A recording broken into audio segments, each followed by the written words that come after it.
that day, and every single day for the rest of his life, he read that book. And he said that if I could, I would go and sit at the feet of the Ramchal to have him teach me.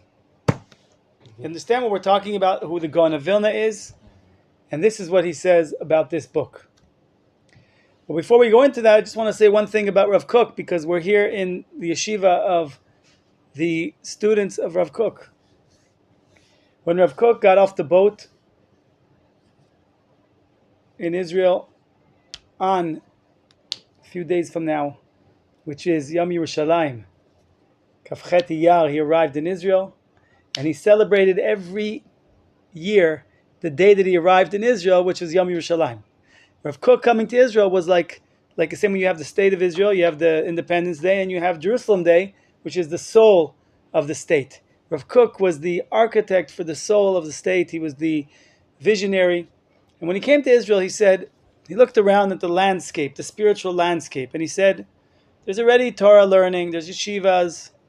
Why do I need to open another yeshiva? He said, because the yeshivas are learning what to do, they're not learning why you do it. I need to create a new curriculum for the yeshivot that doesn't exist in the other yeshivot. And what is that? Curriculum was called Emunah. The Emunah track of learning Torah. And that track of Emunah begins with the book Mesilat Yesharim. And then you move up to Kuzari and Maharal and other books that teach you Emunah, and the Rav Kook himself's books. But the book that starts everything is Mesilat Yesharim. So when somebody asked my rabbi once, why should I donate to your yeshiva? There's many yeshivot out there. So he said, because the same question you're asking is, should I donate to a yeshiva that studies part of the Torah, or a yeshiva that studies all of the Torah? Because the parts of the Torah that unfortunately other yeshiva don't study, which is Emunah, Mesilat Yesharim, they do study, but unfortunately they study in a way of emotional excitement and not intellectual learning. The same way you learn Gemara, you have to learn Mesilat Yesharim. It's not something that you have to get excited about. Have a musha shmuz. It's about really understanding the depth of what it is to get close to Hashem. We'll explain what the Mesilat Yesharim is in a minute. But just to talk a little bit about the Ramchal. So the Ramchal, it says that God, He plants every few generations these special souls.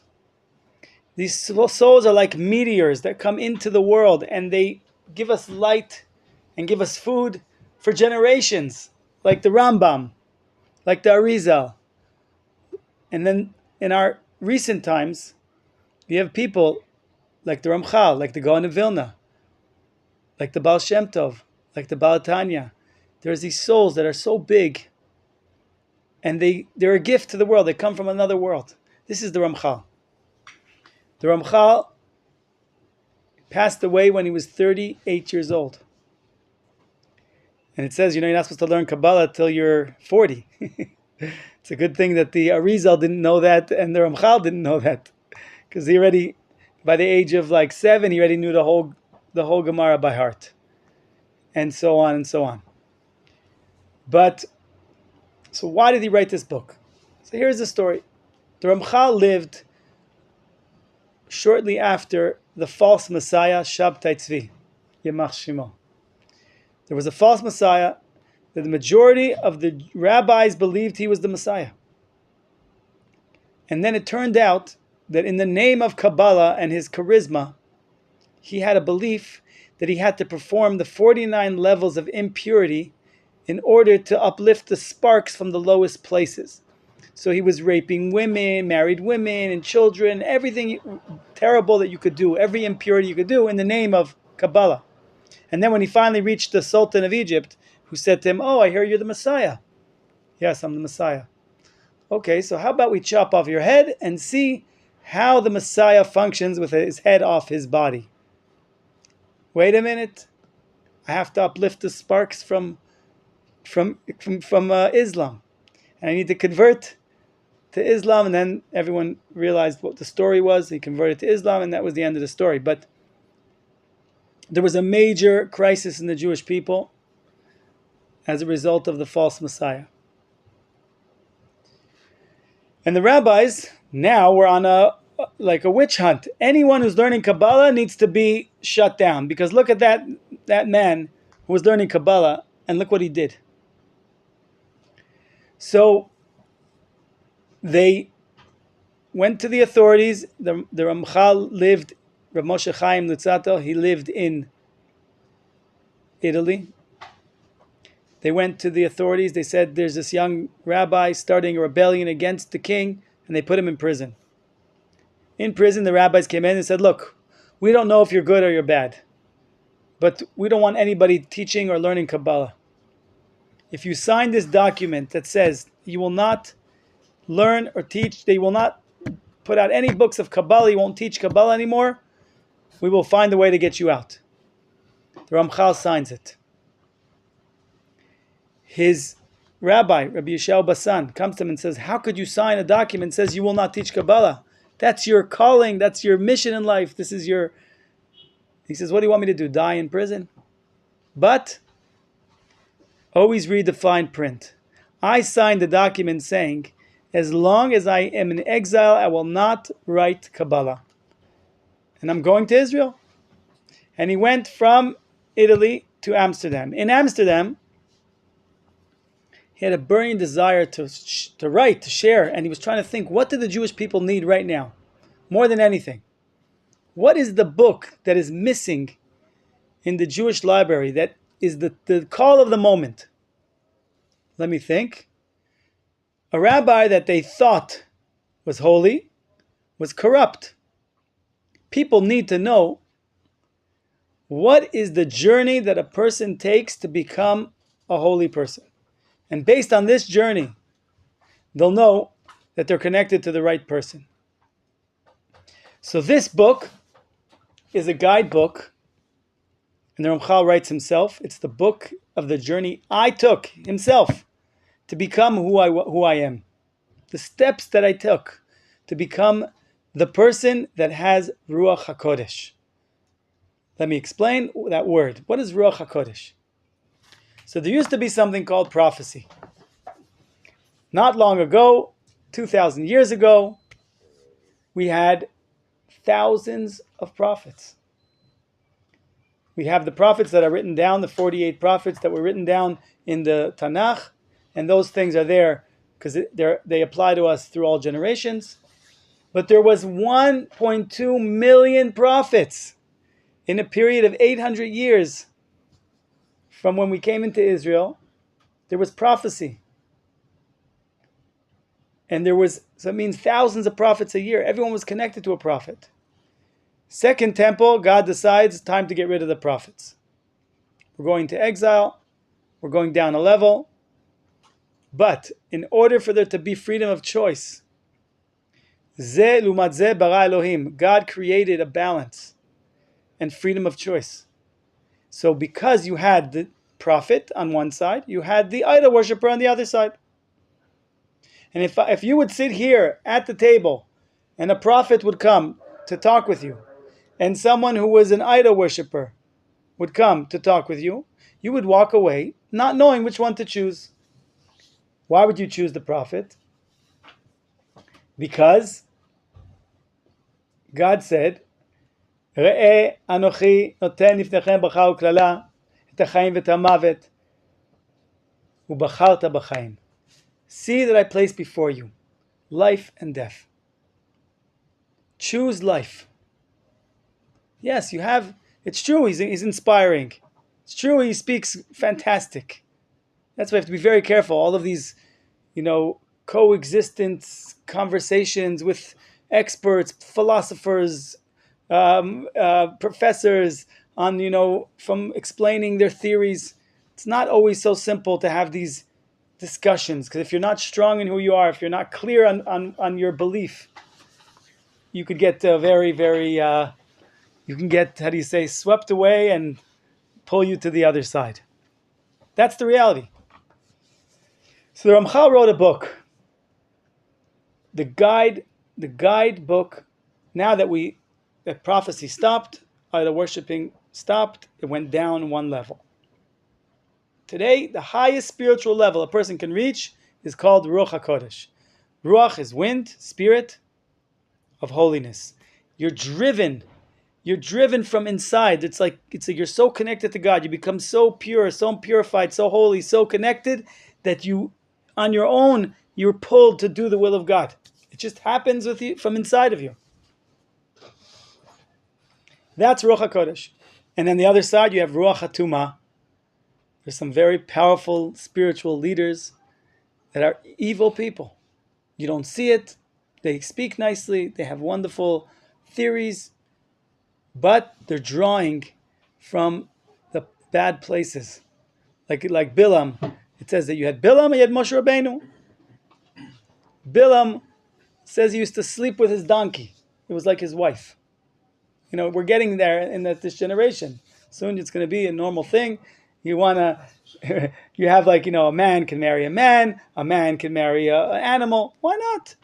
Anyway, that's the direction that people go from, and some people draw from these places of impurity. In order for us to understand who are the holy people we're supposed to be connected to, the Ramchal wrote the book of the journey that he took, but there's even more than that to this book. It's not only for us to know who to connect to. That's one part. The second part is, how do we become the maximum potential of our spiritual levels that we can reach in developing ourselves, in making our character better. And that's the first part. So now we're going to explain the layout of the book and everything, but just to understand that the book is not just for us to understand who are the holy people that we're supposed to be connected. That's one goal. But another goal is for us to become the maximum we can become. Now, after that being said, we're going to jump in. We're going to go over the introduction, see the overview, and the goal of the class is that you leave here saying, I need to be learning Mesilat Yesharim every day. Every day I need to be learning it with a chavruta on my own. I have to make a journey. Some people do a chapter a day. Some people do a little piece a day. Whatever it is, Mesilat Yesharim is something you'll see as he writes. We're going to talk about the introduction. So the first thing we're going to talk about the introduction. The Ramchal writes, "Hachibur that this piece of writing, I did not write it. Lo chibartiv lelamed et bnei adam asher lo yadu. I didn't write this book to teach you what you don't know. What? Why should I learn a book that's not going to teach me anything I don't know? I open a book because I want to learn something. I didn't know it. Now I know it. First statement, disclaimer. This is not a book of wisdom. It's a book, it's a workbook. And not only am I going to teach you what you, not only am I not going to teach you things that you don't know in this book, everything I'm going to teach you is completely obvious to you. You've heard it a million times. Wow, sounds really exciting. I can't wait to read a book that everything I'm going to read I know about, and I'm not going to learn anything new in this book. So you could say the Ramchal is humble and therefore he's saying it that way. But the way the Rav Zuckerman explained it, based on the writings of the Rav Sarna, Rosh Hashiva of Hebron, he said, what's the Ramchal saying here? I'm not going to teach you anything you don't know? You're not going to learn anything new? He says, the same way it says in Gemara, Nida, 50th page, that a child in the womb of the mother, before he comes into the world, it's like someone who is sitting there with a candle on his head, and the angel is teaching him the whole Torah. And then when you come into this world, the angel comes, gives you a little tap on the lip, and you forget the whole Torah. So therefore, when you learning the Torah, the Ramchal is saying, you learn Mesilat Yesharim, You're learning how to become a better person, learning how to develop yourself. Don't think that you're not learning Torah. This is like people think, oh, I'm learning Musa, I'm learning Mesilat Yesharim, I'm preparing for that one day I'll be able to learn Torah, the real stuff. No, this is the real stuff. And therefore you have to learn it the way we learn Torah. With the Chavruta, Pedibal Tabam, the Torah says you should speak it, so obviously speak it to somebody. The best way to learn is with a Chavruta. If you can't, you do it on your own. But the ultimate way to learn Torah is a Chavruta, and you need a Chavruta also in Mesilat Yesharim. There's a famous story of Charles Salant, who was very involved in Musa movement. And they said, if you have 5 minutes to learn, what should you learn? So he said, learn Musa, because you'll discover you have a lot more than 5 minutes.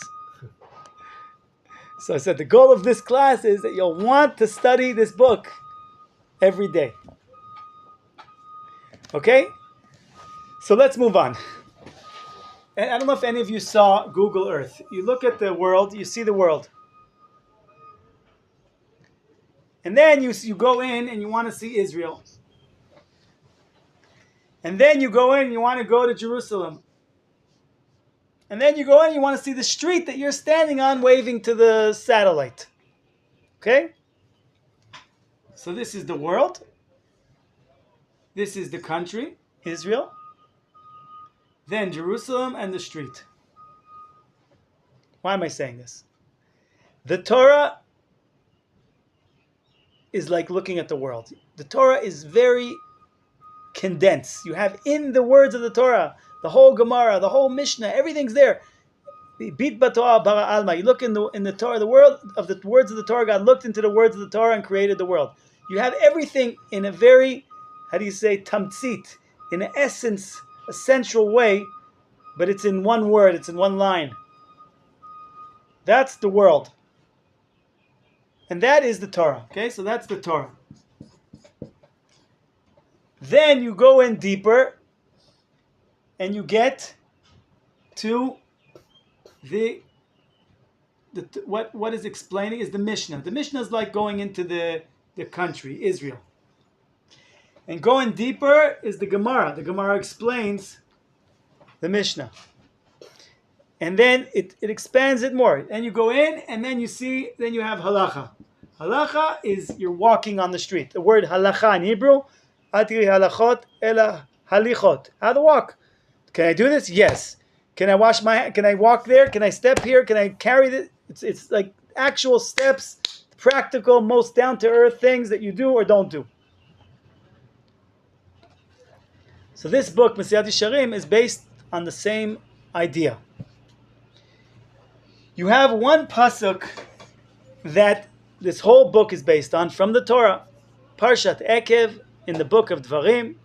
Moshe Rabbeinu stops the Jewish people and says, I feel like because of all the trees, you're not seeing the forest. You're missing the big picture. And he asks them a very difficult question that everyone has to ask himself every moment. Ma Hashem Elohecha shoel mimach. I'm asking you, he says to the Jewish people, answer me. What are the 5 things that God wants from you? Who wants to throw out ideas? What's the 5? If Moshe Rabbeinu asked you, Shlomo, what are the 5 things that Hashem wants from you? Okay, 1, 2, 3, 4, 5. What does God want from you? Who wants to throw out ideas?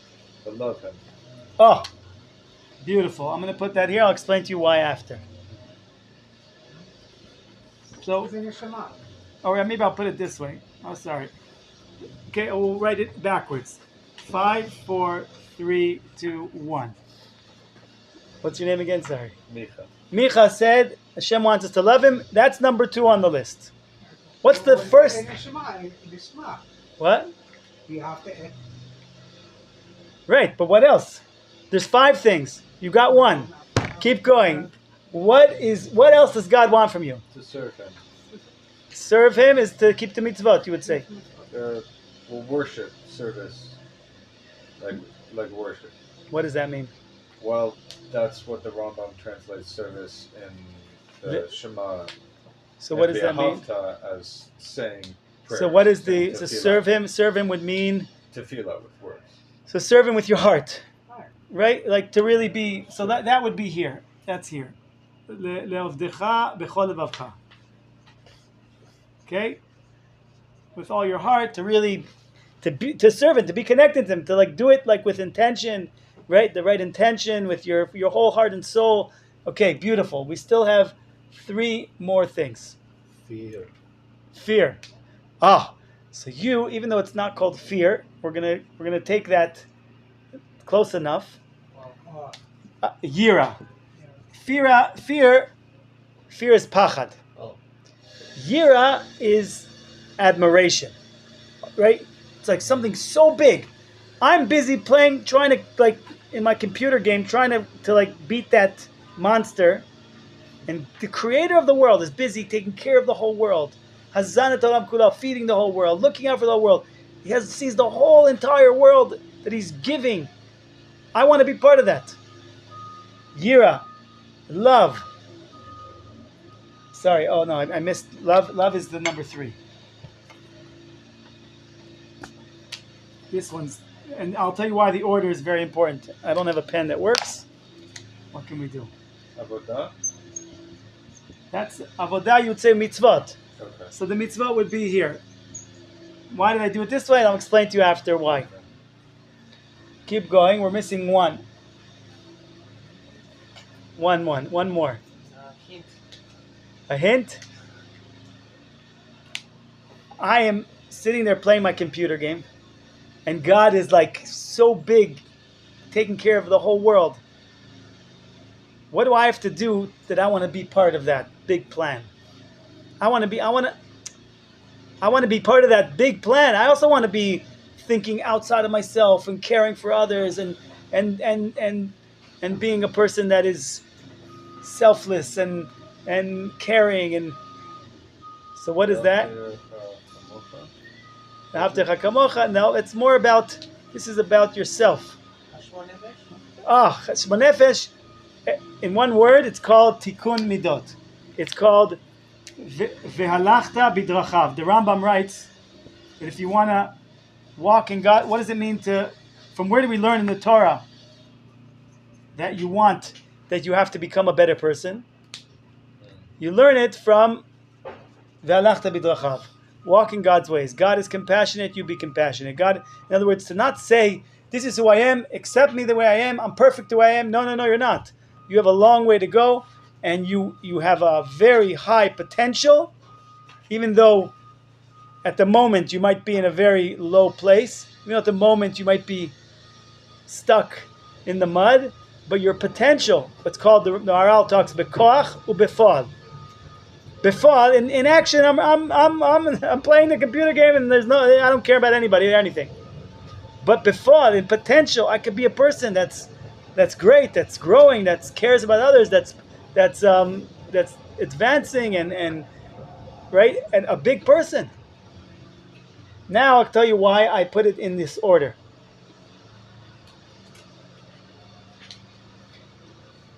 The reason, now again, the reason why is this is pretty shocking.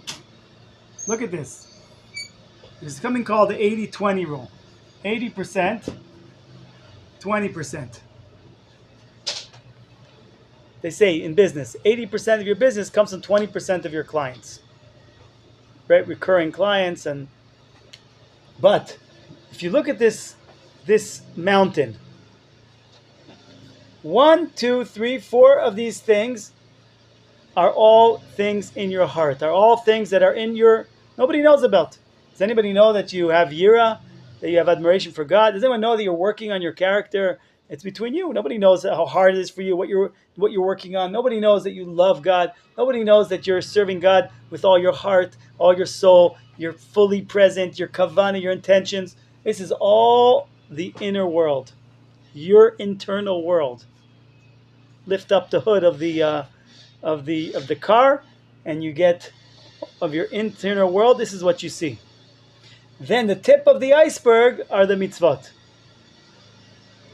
What you see are the mitzvot. I see you doing this, I see you doing that mitzvah. Okay, so you're doing things, but I don't know what's going on underneath. Lift up the hood, and this is what you find. The Mesilat Yesharim comes to teach, the whole book is only to teach these 4 things. You want to learn about mitzvot? Very important. Go to the library over there, you have halacha. Or the parallel book to this book would be, if in the halachic world, would be the Kitzur Shulchan Aruch. Gives you a summary, a conclusion. This book is this summary. My Rabbi Rav Shlomo Aviner answers about 600 questions a day. He says 99% of the questions that come in halacha are in the answers in the Kitzur Shulchan Aruch. People are lazy. They don't want to even learn the simple halacha, so they have to ask the rabbi every question. If you're a student at the yeshiva and the answer's in the Kitzur Shulchan Aruch, he'll say to you, go look it up in the Kitzur Shulchan Aruch. Otherwise, he'll answer you. And he says 99% of the questions that are asked in the world of why am I created, what's my personal life, how do I overcome my Yetzer Hara, how do I all the big questions of why am I here, why am I serving God, all these questions, everything is in this book. It's the conclusion, the summary of all of the teachings of the Kabbalah, the Zohar, and everything has to do with becoming a better person. So this is it. Now you're looking at the Torah, right? We said at the world. These 5 things. So wait, if I don't have these 5 things, I have nothing, and it's just I have it or I don't have it. Comes along the Mishnah. We're coming into now to the country. We're coming into Israel. Zoom in, and then we have so everything I'm telling you is from the introduction. So we told you, I'm reading it to you from here, 1 second, just so we'll hear it inside. I want to read you the words of Moshe Rabbeinu. Ve'ata Yisrael, ma Hashem Elohecha shoel mi'imach. Page 10. Ki im lira et Adonai Elohecha lech b'chol drachav, u'la'ava oto, la'ovdo b'chol vavcha, et Adonai b'chol vavcha b'chol nafshecha, lishmor mitzvotav v'chukotav. And it's very interesting. The pasuk in the Torah that says, "What is God asking?" Moshe Rabbeinu says, "What is God asking from you?" What is the answer that Moshe Rabbeinu gives?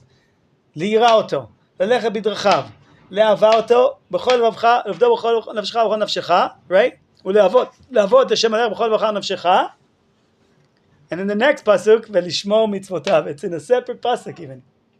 So these 4 things are in the one pasuk. Very interesting. Okay? So now comes the Ramchal and says,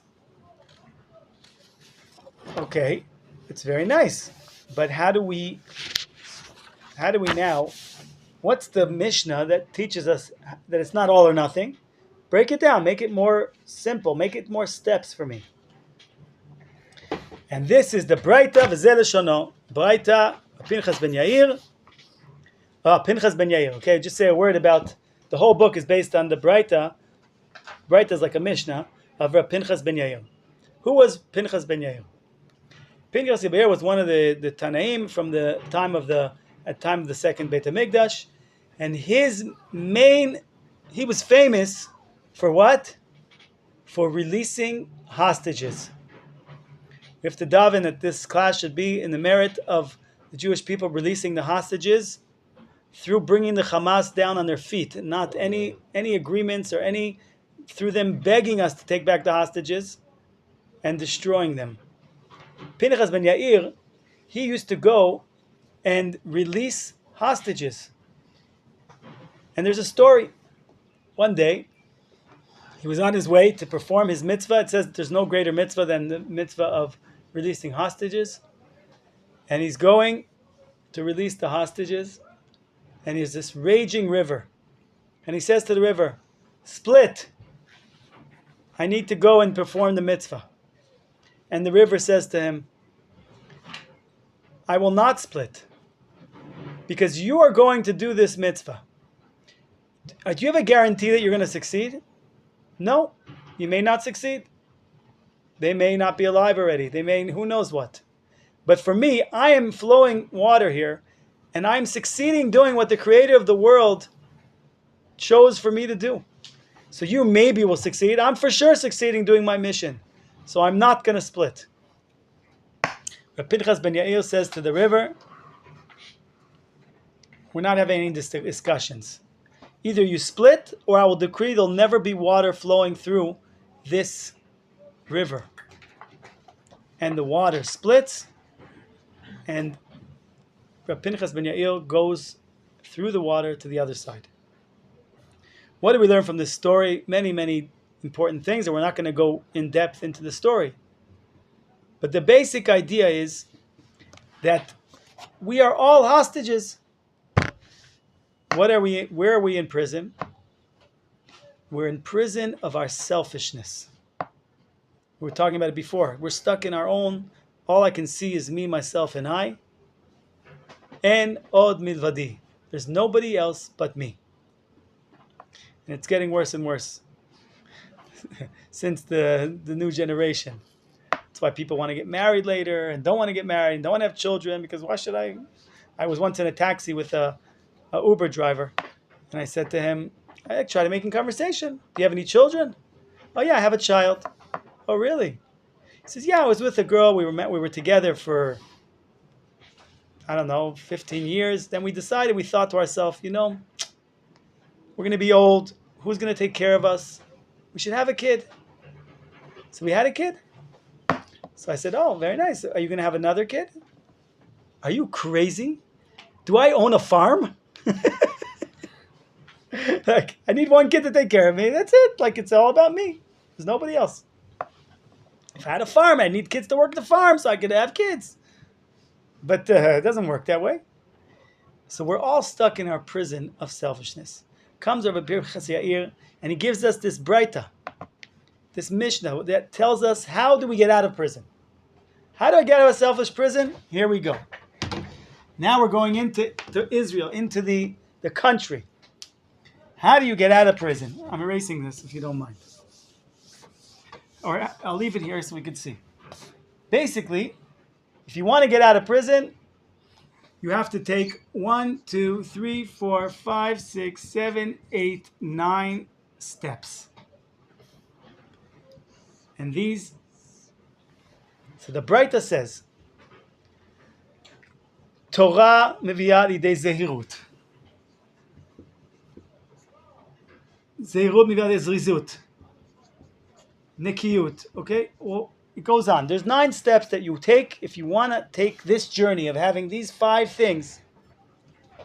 You need to take 9 steps. And the 9 steps are split to 3 groups. 3 groups. So we have here, we'll keep going, right? Rishut, Tahara, Chasidut. Okay, well, anyway, there's 9 steps. We'll explain what they are, and it's important to know. Okay? I'll explain it like this. The first 3 steps, if you took these 3 steps, you became a tzaddik. I know, don't get confused. Chabad and other rabbis have different understandings of what is the highest level, a tzaddik or a chassid. Here, tzaddik means that you do what you need to do. You do what's expected of you. You're a good Jew. You've reached your full potential of what God is expecting from you. Second group, you become a chassid. That's higher. David HaMelech said, Shamra nafshi ki chasidani. The next level is someone who is basically, we'll explain in a minute, but a higher level. A tzaddik does what's expected. A chassid, someone that does lifni mishurat adin, that goes above the expectations. And the last 3 is called a kadosh. It means that a person reaches Ruach HaKodesh. It means that they've created the vessel, the potential. Ruach HaKodesh is something that you can only get because God gives it to you. It's not something that you can do and you got it. You can build it, and I will come. right? You've built the vessel. You have everything that's needed in order for you to be a Ruach HaKodesh. Now let's explain a little bit more. In Israel, example, everyone needs to do the army. So 90% of the people go to the army. 90% of the people go to the army, and that's what we have to do. We have 300 million enemies around us who would like to destroy us, and we need to defend ourselves, or else who knows what will be. So everyone in Israel does the army. 90% do the army, but only 10% go to be combat. So everybody has to become a tzaddik. That's expected of every Jew must become a tzaddik. If you didn't, they ask you, why didn't you reach your potential? Why didn't you? These 3 levels, we'll explain what they are, but that everyone has to become. Then combat. 10% go to Golani, Givati, and then 1% go to the commando units. Shaldag, Duvdevan, all these units, Serematkal, Sheshtesha, all the what's it called, Shayetet. That's only 1%. So a very small amount. These people, they don't sleep. Most people need to live a normal life. These people are beyond. Like they don't have any reality, but they go into the army for 8 years. Who knows? Just on their service. My son was in one of these units. It's like 2 years just for the training before you could do anything. So now this is the layout. So now we're already going into the country, and then the Ramchal goes step by step, breaks it down to the halacha, to actually practical. What do you do? And here we'll explain it here. Now we'll explain it here. I'll erase this side. Here we are. So we have these 9 steps. Each step is broken down to 4 parts. You guys with me? Each step is broken down to klal, prat, kniya, hefsed. So what is? Let's talk about zehirut. What is zehirut? What is rizut? Zehirut is Baruch atah Adonai Eloheinu melech haolam shekol niyeh bidvaro. Thank you. Zehirut is basically, how do you become a person that is super aware and sensitive to your emotional internal world, to your character? How do you become a person that is alive? How do you become a person that suddenly becomes freedom of choice? You take control of that gift called freedom of choice. What makes you human, what the gift that makes you who you are, is that ability to say, I'm choosing to do this. So what's the number one enemy of mankind? Is habits. Habits. Habits means that you are not living your life based on your freedom of choice. The same way, the Ramchal will give an example. The same way, in the old days, they used to use animals to fight in wars. Horses, elephants used to go to war. But did you ever try, a cat could be sleeping. Walk next to the cat, touch it. It jumps up 10 meters high. An animal has this instinct that is very powerful to protect itself for danger. It's always aware of its body. So how does a horse run into a spear? How does a horse run into someone's holding a spear and the horse is running into it? We know that animals are so, you ever see a cat cross the street, left, right, his head bouncing. They're so aware for their body. The answer is they used to have techniques. We don't know all the techniques. But they have techniques to bypass that instinct of protecting its body. And they bypass it. They used to have ways with drugs and smoke and all kinds of techniques that the animal will run right into the danger, which is the opposite of what it should do. In other words, our natural state is to be aware for our body, for our souls, for our, if I'm doing something wrong, if something, it's like I won't put my hand into fire. If I put my hand in the fire, right away I'll take my finger out. So, but we have an ability to, unfortunately, to bypass that instinct. And we're all born with many things in our life. Since the sin of Adam and Chava, there's things that are bad for us. There's a song, it says, everything that kills me makes me feel alive. A lot of things that are bad, we do. And the same way the animal runs into the danger, we do things that are wrong. And the first stage is, you want to become in control of your life. First stage is overcome habits. Not just bad habits, also good habits. If I'm praying today because I prayed yesterday, then I'm a robot. We have in us a mechanism that we become, it's like there's a cruise control button, that we do things out of mechanical, technical action. I'm putting on my tefillin. Did it? Oh, it's Shabbos. Whoops. Or it's a holiday. I'm not supposed to put tefillin on. Because I'm not thinking. I did it yesterday. I do it today. I don't. So not just bad habits. Anything that we do. The word habits in Hebrew is, it comes from the word regel. Hergel. The word for regel is, habits is hergel. Something like your feet. Just, you do it. Your feet automatically do it.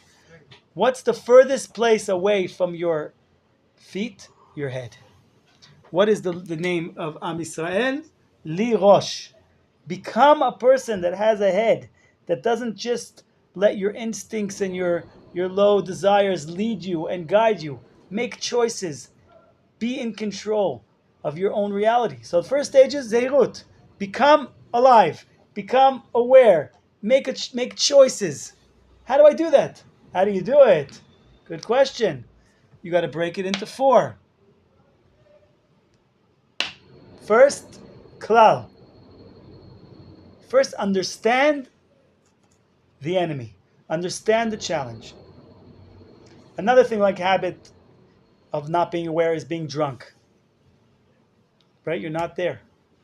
Person's drunk. He's doing things. He doesn't know he doesn't remember what he did. So you're not there. Or anger. Person's so angry that he's not in control. So first thing is, take control of your zeirut. But how do you do that? Simple. Break it down into 1, 2, 3, 4 parts. And by the way, why am I telling you this? Because this is the layout for the whole book for each character. So once you learn it once, you will now know how to copy-paste. The Ramchal does it for every character. And for anything in your life that you want to understand and really take in, this is the layout. What does that mean? First thing, klal. First thing, don't jump into the Gemara. Rabbi says this, he says that. Whoa, whoa, whoa, whoa. Understand the overview. Understand the concept. Understand the big picture. Klal. The big picture, before you go into the details. First, understand who's against who. What are the concepts? What's the general layout? What are the overview? Rule number 2, that's for all of learning Torah. Rule number 2, detailed. What do I have to do? Tell me practical steps. 1, 2, 3, 4. What do I need? The prat, the details. Tell me the details, what I need to do. Now, what's this? This is called, how do you make it your own? What do you mean how I make it your own? I know what to do. I understand the overview. I know what to do. How do I make it my own? The answer is, to make it your own, you need motivation. Many people know exactly what to do, and they could say it. You need to do this. What do I need to do? Say it again. I need to do 1, 2, 3, 4, 5. I need to do exercise. I need to go on a diet. I need to. A whole list. They know exactly what they need to do. Why don't they do it? Because there's a huge gap between knowing what to do and having the motivation to do it and doing it. And therefore, every chapter must have overview, detail what to do, motivation.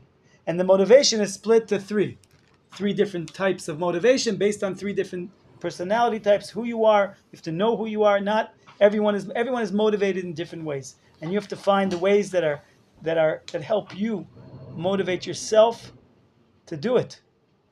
And the last thing is maintenance and upkeep. Hefsedim. Just because you worked so hard to get something, and you understood over you, you knew what to do, you got motivations, you got it, you got married, you understood, you learned about it, you found the girl, you got married. Like, unfortunately, many people, they end up getting divorced or emotional divorce. 80% they say are emotionally divorced. I don't want to scare you, but you have to know what you're going into. If you learn Mesilat Yesharim, you'll be doing great. So the motivation, the upkeep, the maintenance, not to lose it. You have to, it's not, people think it's just the way it is. You meet someone and then it goes down and there's no choice. No, you could take control. You can actually, if you do things in the right way, if you do the maintenance and upkeep, if you talk to the person, if you invest, if you listen, if you, make sure you spend time together, if you learn to communicate, all these things, your love will just go deeper and deeper and deeper. It doesn't have to go down the way people think, right? Like people think, fall in love. You fell, that's it. You started falling, it's going to keep falling lower and lower. Or happiness, something happened to me. No, happiness is a choice. So that is the layout of Zehirut. Now we'll just go to a quick, what is Zrizut? So basically, for a fish to be kosher, it has to have two characters, physical characters. Fins and scales. Scales is like armor. Zehirut is protection. They used to go to war. They used to put on these scales. When it talks about Goliath, how he had this big, scales, and it would like the spears wouldn't go in because you had these armor. But a fish that is so, if you have zeirut, if you're always cautious, you're careful, and you're aware, and you always plan before you do, and you think before you do, and you, right? You're like a crab. You're not kosher. Because God didn't create for you to close the door. Don't go outside. You won't make any mistakes. God wants you out there. God wants you to go above nature. Zeirut, to be a careful, aware, paying attention. You're tapping into something that's in the world. There's animals animals are aware and careful for their bodies, and we have to learn to be careful for our personalities. For who we are.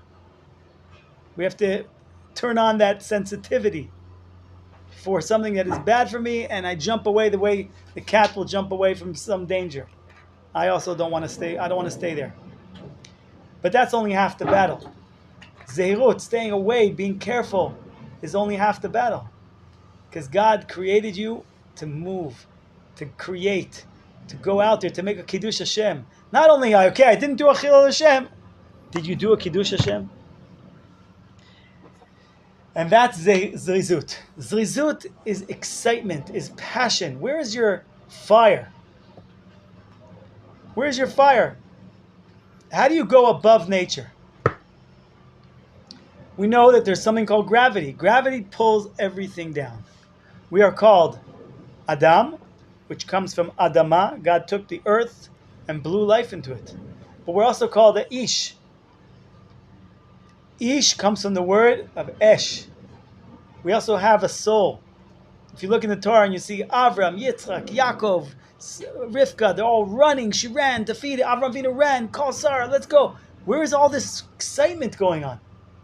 Where's all this fire coming from? From the soul. When you tap into the soul, you tap into fire. You tap into excitement. And that is Rizut. How do you go above nature? How do you not let the gravity pull you down? How do you ignite that place in you of excitement? That's the Ramchal says.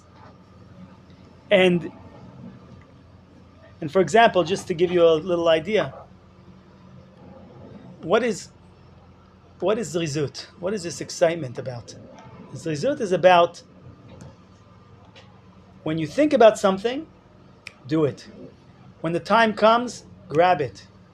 When an opportunity arises, grab the opportunity. You see it in business. Very successful business people, they're so aware. They see opportunity, they see something, they grab it because they know it's not coming again. When you have a thought of doing something good, God just planted that thought in your mind. Now you have to grab hold of that opportunity, that gift. It's not going to call you out again. Now, God, you thought of it, now is the time to do it.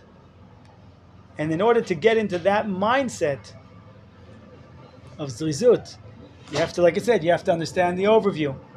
You have to understand the detail. How do you do it? And you have to understand how to motivate yourself. How am I going to motivate myself? Right? Like if somebody tells me, can you come at 2 o'clock in the morning, help me move my fridge from my house? I'm moving an apartment and the mover is coming at 2 o'clock in the morning. Can you come do that for me? No. But if that person was your best friend, who was there for you day and night, whenever you needed him, he came. There's nobody closer to you. And he said, I need you to come at 2 o'clock in the morning to move my fridge. You would definitely be there. So that's an example of motivation. Understanding how much God gives to you, hakarat hatov, being grateful. Understanding how much you owe to God, how much He gives to you. Not everything is obvious and like, oh, I deserve it. No, God is giving to you because God loves you. And he's asking you something back. He's asking you to wake up to pray. He's asking you to make a bracha before you do it. All these things. Then obviously you're running to do it. But it's a matter of motivation. It's a matter of understanding, of the right understanding for what is God asking from us. And just to go back, and then, so basically, to be a tzaddik, you just have to have these two characters. Zeirut and Zrizut. What is Nekiyut? Nekiyut is going back to Zrizut and refining it one more level of cleanliness. One more level of, there's a lot of things that I should be careful about that I'm not aware of. So Ramchal says, I'll make you aware of it. There's a lot of things that, because of social acceptance, because of what's or bribery, that I feel that it's okay. A lot of things are not. Once you do these two things, you've become a tzaddik, you've reached your potential, and you're doing what God brought you in the world for. Yeah. So these three words, we would translate them as like cautiousness, passion, cleanliness? Or Yes. What, is Yes. there a better definition? Perfect. Okay. So that's where you start, and then you look at And the then big you're a picture. tzaddik. That's what's expected from everybody. Yeah. Then these levels you learn in order to understand who are the people that you need to be connected to. These levels and these levels. So these, in all the yeshivas, they only teach these three. And these three are, we said each chapter has 4 parts. So it's 12 chapters. This is the 12-step program of Judaism. This is the 12 steps of really what's expected of you. By the way, our rabbis have a lot of criticism against the 12-step program of it's based on Christianity, which is all about despair and you're weak and you're helpless, and it's based on a lot of Christian values. Sometimes someone has no choice and they use that, but it's not the preferred method for spiritual growth. This is the preferred method. This is what's been handed around from generations of generations. And this is the system that we need to learn for our personal growth. Got it?